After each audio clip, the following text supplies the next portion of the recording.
Assalamualaikum warahmatullahi wabarakatuh. Perkenalkan, nama saya Jessica Desi Ramadhani, NPM 20144600074, kelas A220, Pendidikan Guru Sekolah Dasar Universitas PGRI Yogyakarta. Di sini saya akan menjelaskan tentang jenis-jenis mata pencarian sesuai dengan lingkungannya.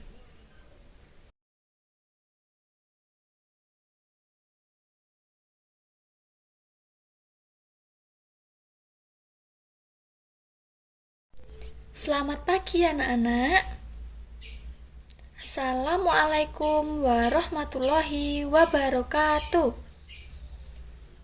Sebelum memulai pembelajaran kita pada hari ini, marilah kita berdoa menurut agama dan kepercayaan kita masing-masing.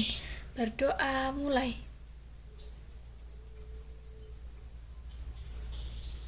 Cukup?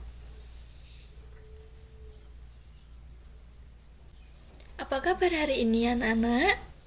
Semoga sehat semua ya. Hari ini coba ibu akan cek kehadiran siswa dulu. Apakah hari ini ada yang tidak berangkat? Berangkat semua? Terima kasih. Anak-anak sudah siap belajar? Sudah? Yuk. Sebelum kita masuk ke materi, kita tepuk semangat dulu ya. 1, 2, 3. Tepuk semangat. Semangat.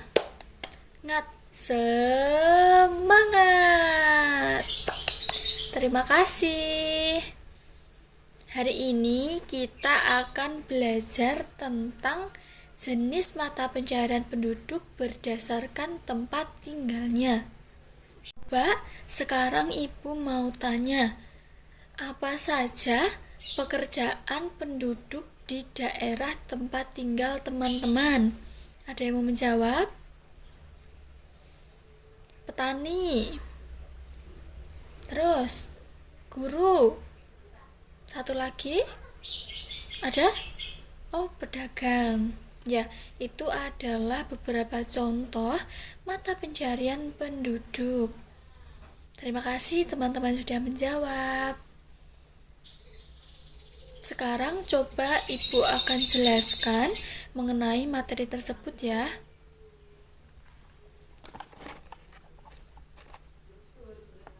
Lingkungan sangat mempengaruhi mata pencarian penduduk di setiap daerah. Mata pencarian penduduk di setiap daerah berbeda dengan daerah yang lainnya. Penduduk di dataran tinggi, mata pencariannya akan berbeda dengan penduduk di daerah dataran rendah, dan juga di daerah perkotaan akan berbeda dengan di daerah pedesaan. Yang pertama adalah mata pencarian penduduk di daerah pantai. Pantai merupakan bagian dari dataran rendah yang berbatasan langsung dengan laut. Di sana kita dapat melihat atau bermain ombak, kita bisa melihat keindahan pantai, dan juga kita dapat melihat nelayan yang sedang bekerja. Daerah pantai dapat dimanfaatkan untuk menangkap ikan, pembuatan garam, tambak laut, dan juga tempat untuk rekreasi. Di daerah pantai tentunya juga ada bermacam-macam mata pencarian penduduknya. Yang pertama adalah nelayan. Pekerjaan sehari-hari seorang nelayan adalah menangkap ikan di laut. Ada dua macam nelayan. Yang pertama adalah nelayan pengusaha, yang kedua adalah nelayan pesewa atau buruh. Untuk nelayan pengusaha ini mereka memiliki kapal sendiri, dan sedangkan untuk nelayan buruh atau pesewa hanya bergantung dengan nelayan pengusaha. jadi mereka ikut dengan kapal mereka. Yang kedua adalah pengusaha tambak. Pengusaha tambak ini adalah pemilik modal dan juga pemilik tambak itu sendiri. Petani tambak adalah orang yang bekerja di lahan tambak dan mereka diberi upah oleh pengusaha tambak. Yang keempat adalah petani garam. Yang kelima adalah pengrajin. Laut atau pantai juga menghasilkan karang, bunga karang, dan juga yang lainnya yang berasal dari laut. Dan itu merupakan bahan-bahan yang akan dijadikan untuk membuat kerajinan. Yang selanjutnya adalah dataran rendah. Dataran rendah merupakan wilayah dataran dengan ketinggian antara 0 sampai 200 meter di atas permukaan laut. Daerah ini biasanya padat penduduk. Daerah dataran rendah memiliki tanah yang subur sehingga dijadikan sebagai pusat pemukiman penduduk. Ada beberapa contoh mata pencaharian di daerah dataran rendah. Yang pertama adalah petani. Ada dua jenis petani, yaitu petani lahan dan petani penggarap. Petani pemilik lahan mengolah lahan pertaniannya sendiri, sedangkan petani penggarap mengerjakan sawah atau ladang yang bukan miliknya sendiri. Mereka mengolah sawah atau ladang tuan tanah atau petani lain. Yang kedua adalah buruh tani. Buruh mengerjakan tanah pertanian sebagai tenaga harian lepas. Yang ketiga adalah pedagang hasil bumi. Para pedagang ini menjual barang-barang hasil bumi ke pasar di kota. Biasanya mereka datang dari desa ke desa untuk membeli hasil pertaniannya. Yang keempat adalah pengrajin alat-alat rumah tangga dan pertanian. Para pengrajin ini biasanya membuat alat-alat rumah tangga dan alat pertanian. Alat rumah tangga seperti tungku, kompor, panci, rak piring, dan sebagainya. Sedangkan alat pertanian ada cangkul, bajak, dan sabit. Yang kelima adalah peternak. Ada contohnya peternak sapi, kambing, maupun itik. Yang selanjutnya adalah buruh musiman. Orang-orang yang dipekerjakan pada musim tanam dan pada musim panen. Yang selanjutnya adalah lain-lain. Jadi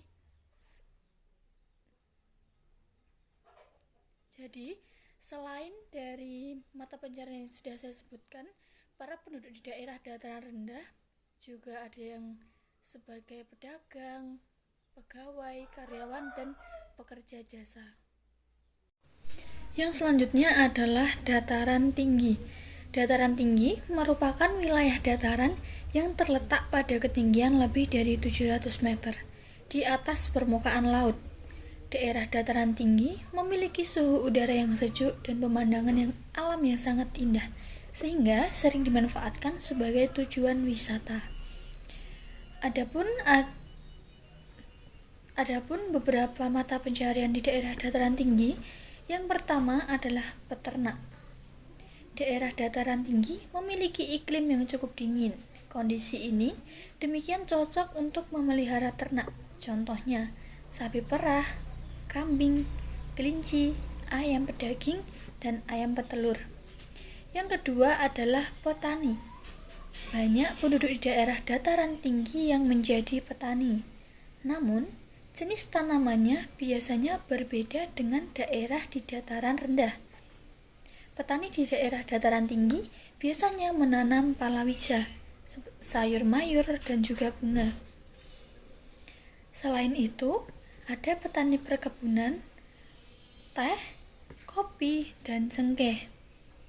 Yang selanjutnya adalah pekerja atau buruh perkebunan. Nah, di daerah dataran tinggi ini biasanya terdapat perkebunan yang besar.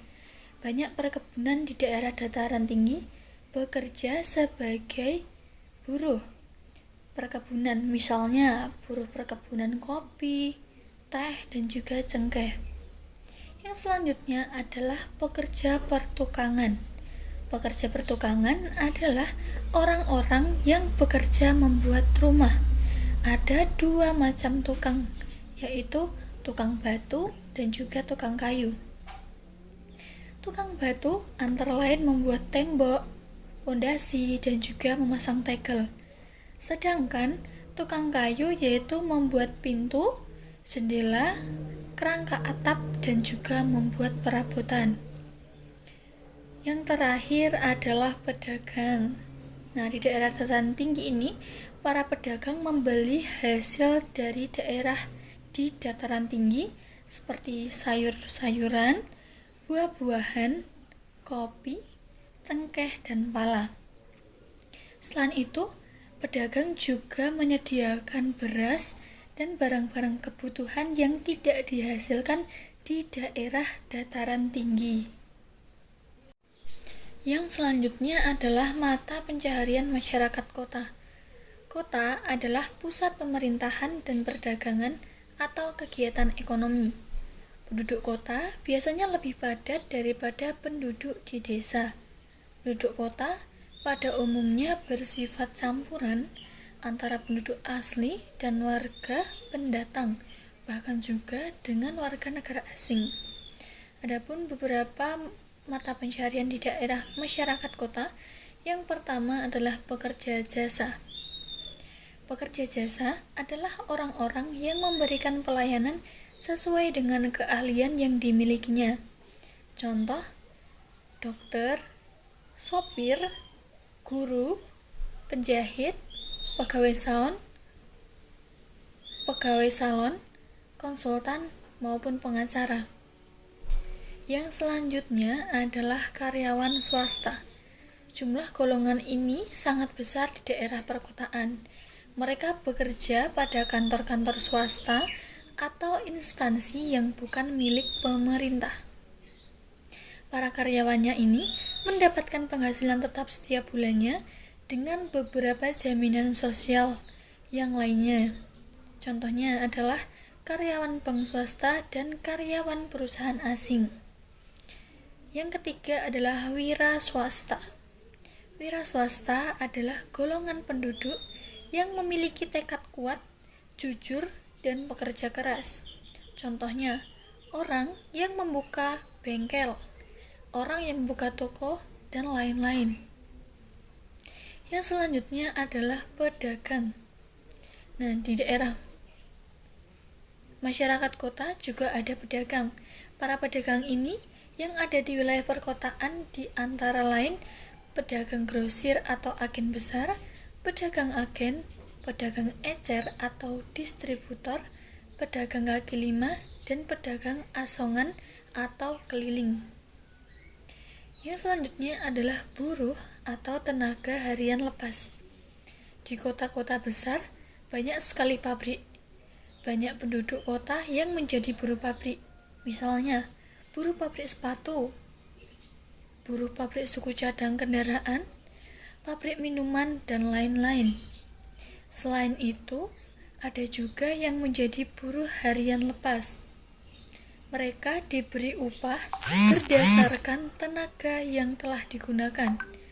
Contohnya, kuli bangunan, kuli angkut pasar, kuli angkut pelabuhan, kuli angkut stasiun atau terminal, dan lain sebagainya.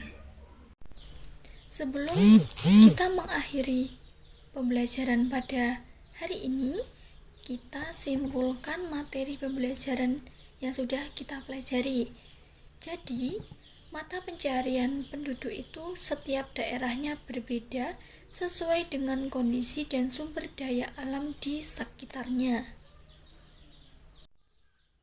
Jadi teman-teman pastinya sudah mengetahui bahwa banyak sekali mata pencaharian yang berbeda-beda di setiap daerahnya. Oke, sebelum kita menutup pembelajaran pada hari ini, marilah kita berdoa menurut agama dan kepercayaan kita masing-masing. Berdoa, mulai. Cukup? Sekian, wassalamualaikum warahmatullahi wabarakatuh.